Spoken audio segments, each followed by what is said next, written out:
प्रदेश में शनिवार रात 12 बजे से नई जननी एक्सप्रेस वाहन और 108 एम्बुलेंस दौड़ने लगेगी। मुख्यमंत्री शिवराज सिंह चौहान ने शुक्रवार को यहां लाल परेड मैदान से इन वाहनों को हरी झंडी दिखाकर रवाना किया।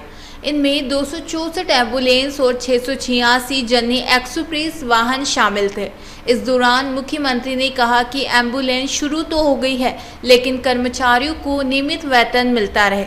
हड़ताल के चलते वाहन खड़े नहीं होने चाहिए।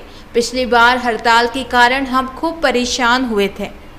उन्होंने इन वाहनों का संचालन करने वाली कंपनी जय अम्बे इमरजेंसी सर्विसेज के मालिक धर्मेंद्र सिंह को स्टेज पर बुलाकर कहा, वह मामा आजकल खतरनाक मूड में है, वाहन खड़े हुए तो फिर समझ लेना।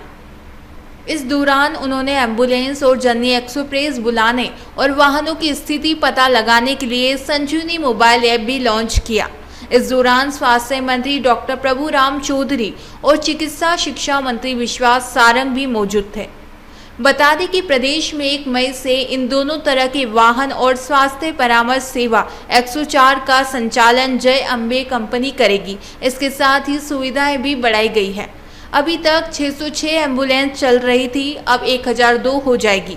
इनमें जीवन रक्षक उपकरणों वाली ALS 167 एम्बुलेंस भी शामिल है, जो पहले 75 थी। जननी एक्सप्रेस अभी 839 है, जो बढ़कर 1050 हो जाएगी।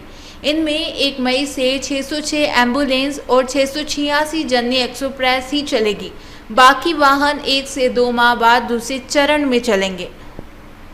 नए वाहनों में यह सुविधा है, ड्राइवर के सामने स्टैंड में टैबलेट लगा रहेगा, इससे लोकेशन देखकर वाहन जल्दी पहुंच सकेंगे।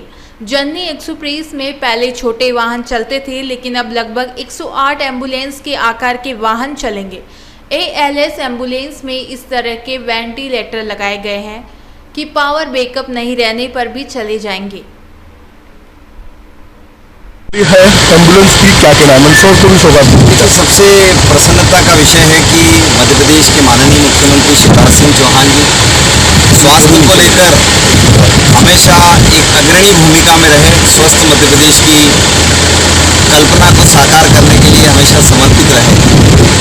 देश में नरेंद्र मोदी जी जब से शासन व्यवस्था को नियंत्रित किए हैं, स्वास्थ्य उनके लिए भी देश में प्रथम और क्रम पर रहा। और स्वस्थ भारत मस्त भारत ये संकल्प सभी का रहा है। आज उसी को देख रहे हैं कि भारत सरकार और मध्य प्रदेश सरकार अभिनव तरीके से स्वास्थ्य सुविधाओं के सुधार के लिए संकल्पित नजर आ रही है। और 108 के माध्यम से अभी ये 14 एम्बुलेंस आया, लगभग 25 एम्बुलेंस यहाँ अवेलेबल रहेगा 108 के पास। ये हमारे क्षेत्र के लिए बड़ी उपलब्धि है।